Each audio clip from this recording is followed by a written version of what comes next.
Matagumpay nga po mga idol ang Indiana Pacers na maipanalo ang Game 6 laban sa New York Knicks kanina 125-108 para tuluyang matapos ang kanilang serye sa East Finals Series 4-1. Dahil sa nagawang ito ng Indiana, sila na ang mag-a-advance sa finals kung saan kakalabanin ng OKC Thunder. Pero hindi rin naman nila yan magagawa kung hindi dahil sa kanilang East Finals MVP na si Pascal Siakam na nagtala ng 31 points sa Game 5 para matapos ang serye.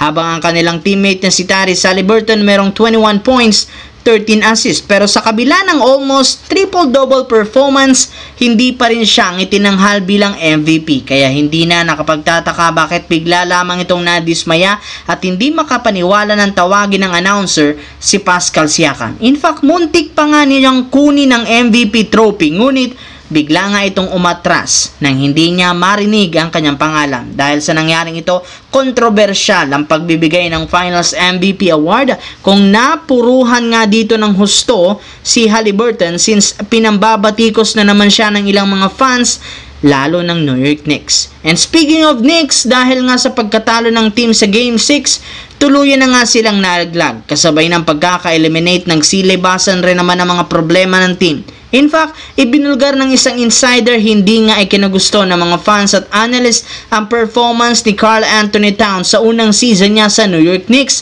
lalo ang depensa nito. Hindi nga po ito nakikipag-usap ng maayos na nagiging dahilan ng inconsistent plays. Paulit-ulit rin naman nga pong nagagawa ni Towns ang pagkakamali nito kaya hindi na nga po napigilan pa ng kanyang mga kakampi na magamit, gayong parang hindi nga nito nagagamay ang game plan nila. Maging ang mga fans ng Knicks hindi tanggap ganon kalamya ang performance ni Towns sa majority ng kanilang serye laban sa Indiana Pacers. Sa kabilang banda, ngayon ngang tapos na ang East at West Finals, magsisimula na ang inaabangang NBA Finals sa pagitan ng Thunder at Indiana Pacers na gaganapin sa June 6. Kaya hindi na nakapagtataka bakit maraming mga analyst ang naniniwala na Thunder ang liyamado dito. Sila rin naman ang may hawak ng first 2 games sa serie at sila rin ang masinasabing mas malakas.